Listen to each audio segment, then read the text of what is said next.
Hey, and welcome to Matt and Jess TV. I am Matt And I'm Roast. Jessica Bun Bun. We are here with our Silo Season 3, Episode 6 reaction and review.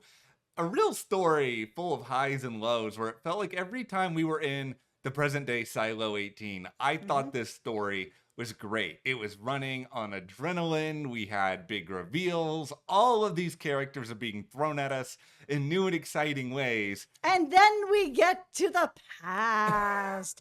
This story with Daniel and Helen driving in this car that's been taken over, and them just having some romantic conversations in the back while they're being driven to who knows where, their doom.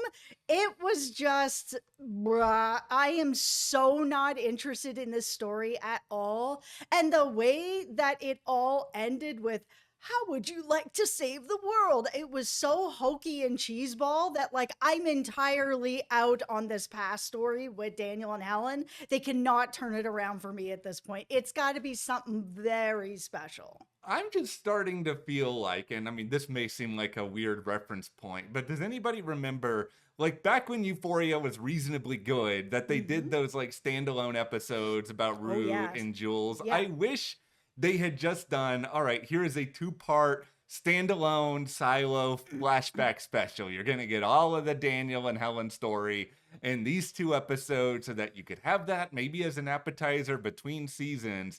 And then, even if you don't like it, you get through it all at once, and then it's not disrupting any of the momentum that's going on in the present, because that's what it did feel like to me. Like, I really did think everything in the silo at present was excellent. Like, really, really good. And it just kept constantly, like, jerking me around. Yeah, I felt exactly the same. I was like, when we were in the silo, I was like, oh my goodness, I'm invested in everything that's happening here, including Shirley and Knox having a baby. I was just like, I am completely invested in everything that is going on in here.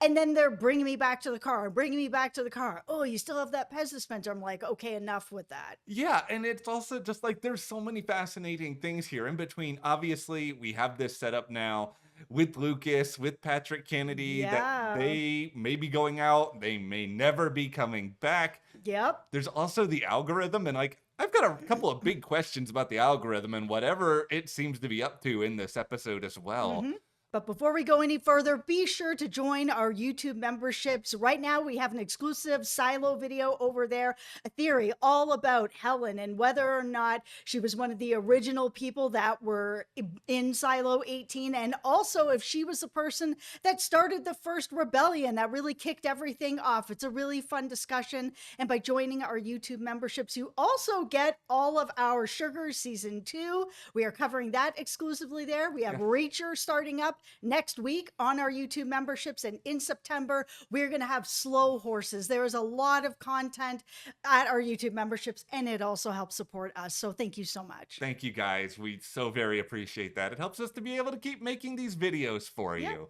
Okay, let's just start with the algorithm here for a moment, hmm because I'm not saying I am an expert on these sort of like virtual slash artificial intelligences, but I've watched a lot of sci-fi over the years. There's something very scary to me about the idea that, yeah, we all know that this is using a lot of data and looking at numbers, but the capacity of it to seemingly lie and to set up Juliette in the way in which it happens, where she leaves the room at the end, and then the algorithm is like, oh, actually, let me tell you this, Camille. It's like, oh, this is interesting. You are more sentient than I ever gave you credit for. Yes, this AI is setting up their murder. And it's Yes. just like, hey, we give Juliet what she wants. There could be some kids over there she wants to rescue. It actually doesn't matter because we want Kennedy and Lucas out there because they are not equipped to make it there and make it back. They're just going to die out there, and that takes care of that problem. We're going to get you to put that vitamin D back in the water. And Camille's already like, yeah, I did that 2 hours ago. So that was shocking. I was like, oh my goodness, I can't even believe this is happening. And Juliet gets nothing, and everyone's going to end up all just getting reset anyways. It was so diabolical. So dark, so twisted. I mean, it almost does make me wonder as well, like tinfoil hat here for a moment. Mhm. Like, are we sure that the algorithm is really an AI and not just somebody who's Nope. just, standing behind a curtain here, That's right. inserting a bunch of information they're looking up on the fly, and it's just a person, a figure disguised as this. I don't know why, but it's just the quickness of their decision making, the willingness to lie and do these things that are theoretically emotionally based decisions that we have been taught over the time. Like, Mhm. is, an AI really capable of this? Well, that's why, we mentioned this way early, many videos ago Mhm. with, the black goo. Is it possible that aliens are somehow involved in this? And maybe this is some sort of technology like that is just far more advanced than what we all know AI to be right now. I mean, AI, it's sketchy at best, Yes. right? So it's not really advanced to this point where it's like, calculating the data and then being like, how can we get these people out here to get murdered? How Mm. can we make sure that Juliette is just, sedated again? Let's just sedate everybody. How am I able to get all that together? And also we had this whole thing with this AI trying to like give therapy to Camille, who's breaking down, doesn't know what to do and what's Yeah. going on. She's explaining her feelings.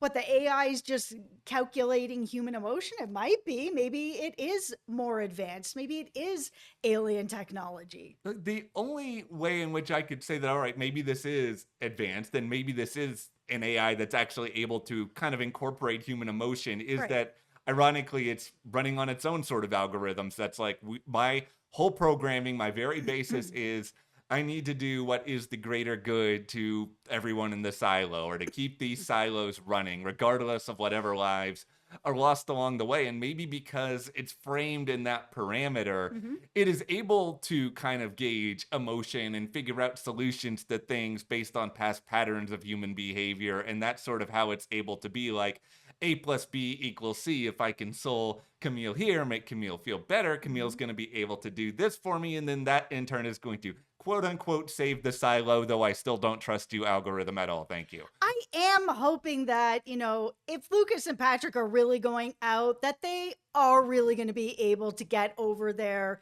and get the information that they need, that Solo has all the rest of this information. We Yes. were hoping that he was going to somehow be brought into this in some kind of way. I mean, he was in the trailer. We love Steve. We want him to be back on the show again. And here's a possibility. Like, yes, Juliet remembers some stuff, a lot of stuff, but Yeah. not everything. And she's like, okay, but you know who does? This guy. We got to find a way to get over there so that we can get the rest of this information, get these pipes capped, and figure it all out.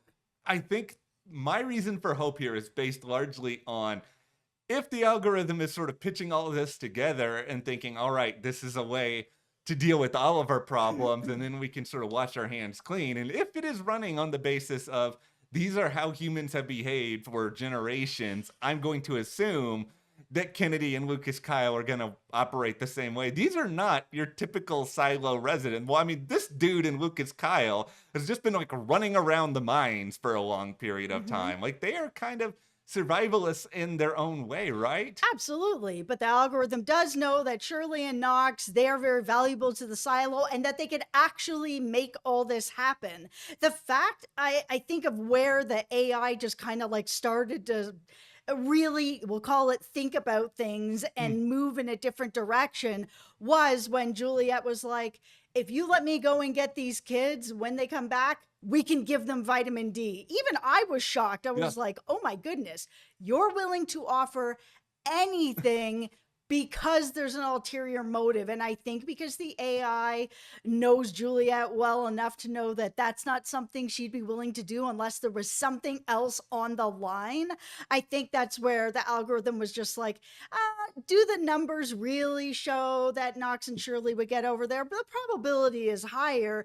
But at the same time, they're probably not going to, and they're Yeah. not going to get it. But we want to make sure that whatever it is that Julia wants, she can't get it. This is all just really, really dark and very depressing in a way that it's just like every time Juliet takes a step forward here, Yeah. has a plan, tries to help people in her own way, this algorithm is just like, no, no, no, no, no, you can't Yeah. do this. And now it has run it into the situation that's really, really desperate where I think it sees that Camille is trying to do whatever she can to ensure that the safeguard doesn't happen. And it is a last resort because, the ultimate goal here has to be the preservation of humanity. You can't just safeguard all of these silos. You do have to try to find a way to make it work, Well, right? here's my biggest question of like, is it just that this group can't trust Camille with this information of like, listen, we know about the safeguard, Yeah. we have a way to stop it. Do you want to actually just be part of this? I know that they feel that they can't trust her because she's in this spot where the algorithm is like feeding her to do things. But who's to say if there was another option that didn't include giving her child vitamin D, that we don't all think that she would take that option where she knows that the silo is safe, the safeguard can't be used, her child will remember her, and everyone will be safe from the AI? Like, them on the other side, I'm sure they're like, well, we don't know everything, so how do we know for sure we can trust her? Mm, But I think if they really pulled at you've got this child and mhm. you would not want this to happen, we have a way to make sure that that doesn't happen, then it could be like, hey, Camille, you just need to go placate the AI for a little while and make this magic happen for us. Well, this is why I think this season, this storyline at least, is so good because Camille's not awful. Like, Camille's not a terrible person, I don't think. Like, she's making decisions that I don't like, but she's doing it because she thinks this is the only way to protect her family. She's not really being presented with what is to me a concrete enough other option that she can Right. go with. Like, I think everything you said lines up perfectly. And I also think, at least wonder, is there some fear on, the minds of Juliette and these other people now that we don't know if we can tell Camille everything because if this AI is so good at reading people's emotions, and yeah, we know now that there's some element of duplicity that it's capable of, like, Mhm. is it going to be able to then detect duplicity in Camille where it's had a lot of very up close and personal research on her? So is it going to be able to tell if she is suddenly like trying to sneak around it? My hope is that we're not going to end up seeing Lucas and Patrick actually end up going out. That Mhm. going into the next episode or the next episode before they actually end up going out, Camille will be brought into the plan last minute to be like, okay, this AI is not all knowing. Clearly, Mhm. it needs you to tell it what's going on. There are not cameras all over the place, there are blind spots. Why don't we just send out Knox and Shirley who can actually get this done? And here's why. And we're telling you last minute because what are you going to do about it? You're not going to go and tell the AI because then they're just going to send out the safeguard and all of us are going to end up dead. And that is what you are trying to stop from happening. Everything here is just so rich because we have like this really deep sci-fi story. We have all this stuff about survival, and then just sort of masked within all of this, we have this bizarre and interesting domestic family drama going on where you've got Sims and Camille lying to each other Yes. constantly, like their kid is struggling at school, and it's like they don't know how to get a handle on this situation because it's just personally they're crumbling because they can't really get on the same page, but they're both are convinced that what they're doing is right. And that is why, going back to what you said earlier, that yeah, I think if you present all this to Camille through the lens of, okay, this can help your child, it's something she could get on board with, but it's all about the way in which you bring it forward. That's why it's got to be somebody like Rob that brings it forward to just be like, this is what is happening, why we are all on board with this, so that we, the people of the silo, do not have to take orders from a computer anymore. We can all do what we need to survive in here on our own, as humans have done throughout history, without somebody being like dangling this a Yeah.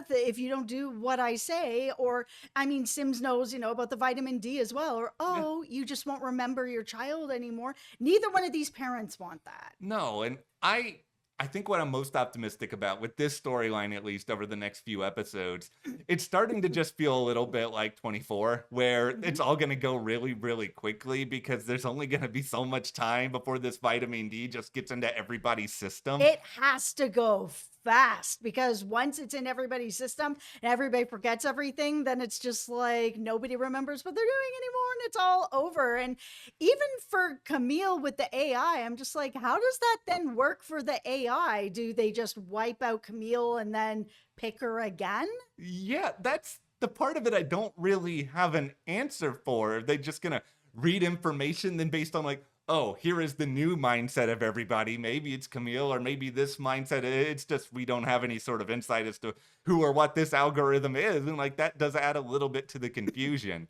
Absolutely. And then we have this whole story that's going on with Knox and Shirley. Did anybody see this coming? Mhm. Because they kind of made it. I know that their relationship's a little bit off books or whatever, but they kind of made it that the women are like inserted with this sort of chip or whatever from, Juliette's dad's not around anymore, but I'm sure they have some other doctor that's doing it now to make sure that the population is exactly what it's supposed to be, that there are no births that are happening without the silo approving it.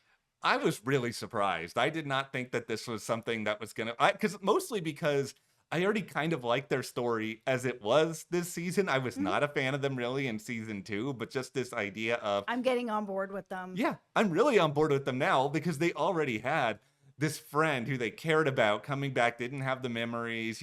How do you deal with that? How do you deal with keeping things from her? But now you're adding to this. All right, now you guys have real stakes and trying to find a way to survive. And like that obviously amplifies everything for them. And like maybe it causes them to hesitate at times with what they're willing to do. But I also kind of feel like it's going to make them a little bit braver because they have something else to fight for. Then they have this next story of everything that's going on with the light bulbs, where I really hope that this all sort of ties back in and this isn't just they're all getting sold on the side market here Yeah. for whatever. I would have rather had Hank and Billings be part of everything that's going on. It's really exciting having all these different people from the different floors all coming together to work on saving themselves. And it would have been really cool to see Billings especially be part of that. Yeah, this is the thing. I like the reveal in episode 5 because it felt like there was this real urgency Oh, now yes. of like, oh, we got to get to an answer quickly. We only have a couple of years of this thing left. But then everything else felt so urgent in the present in this episode. And for Billings, it was kind of just like, I'm gonna go over here. I'm gonna go over here. Wait out at Glenn to get there. Like, how is everybody traveling? So it's okay, great. We have new questions, but these do not measure up to anything with the algorithm. They don't even measure up to anything that we had with Billings in this last episode. No, they don't. I hope that it ties together somewhat. I think the show has to be aware of the fact that you already have effectively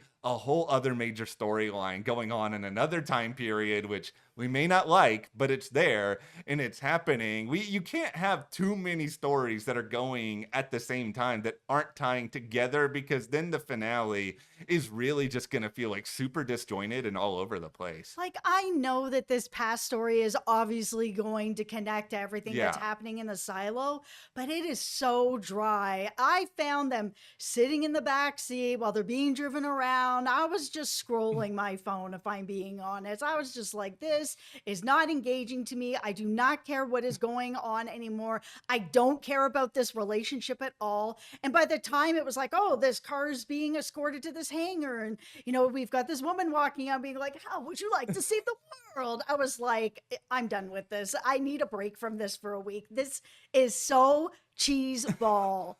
I think one of the big problems, and we've said this before in these videos, Jess and I, we haven't read the source material. We're going No. into this, I think, really just as TV viewers. And one of the things that works better sometimes when you're reading as opposed to when you're watching is that you can introduce like a million different characters and time periods in the books because it's infinite. Like the books have no limits to how many episodes per season. And you have, I think, more time to be taken to get invested in all these people. But on a visual medium like TV, where you are dealing with kind of finite run times, everything is shortened. And Mhm. we had such a visual investment in Juliette and everything else that was going on, where I think a lot of us kind of collectively were frustrated she was away from the silo in the first place in season 2. Yes. But moving into season 3, we just wanted all of that from season 1 back. We didn't want any more distractions, and now they're trying to get us on board this thing that obviously producers felt like it was important, because I know it's a big part of the books and whatnot, and they really tried to find a way to put it in there, but we're not there. Our visual space as viewers is this silo. That's what got us so excited about this in the first place. Yeah, 1000%. It feels, the silo when we first had season 1 was so exciting and so fresh and so new. And Yes. we'd never seen anything really like this before. And it just gripped us in that way. I understand, like Matt said, we have not read the books, but at the same time, we have seen the interviews that this part of the books, I guess, is really all about that past stuff. But because everybody is so invested visually and emotionally into the silo and the people of the silo, they knew at Apple TV that they couldn't just be like, okay, guys, well, we know you like the silo, but too bad. That's not part of it. Here's this 10 episode arc that we could watch on NCIS any day of the week. That's the thing. I think there's 30 other shows that do something like this. Yes. Whether it is NCIS, whether it's, I think there's 5 shows on Netflix right now that are about something very similar to this. Yes. It doesn't have that freshness, and maybe they can at least help us understand things and get them more connected to the present, but that's still not going to take away from the fact that you guys have Rebecca freaking Ferguson as the lead on your show. Yeah. We all know she is this big action star. We just want as much of her as possible. No offense to the other actors. It's just like that is what we're here for. And hopefully that tension is really what we get the bulk of in these final episodes of the season. Yeah. But that is where we are with Silo Season 3, Episode 6. Let us know, what do you guys think is going to happen to Kennedy, to Lucas, Kyle? Is there a man behind the curtain of the algorithm? Give us all your thoughts, your theories, and be sure to join our YouTube memberships for that exclusive discussion all about Helen, her role in the original Silo or an original rebellion. Thank you guys so much for your support, and we will see you here next time.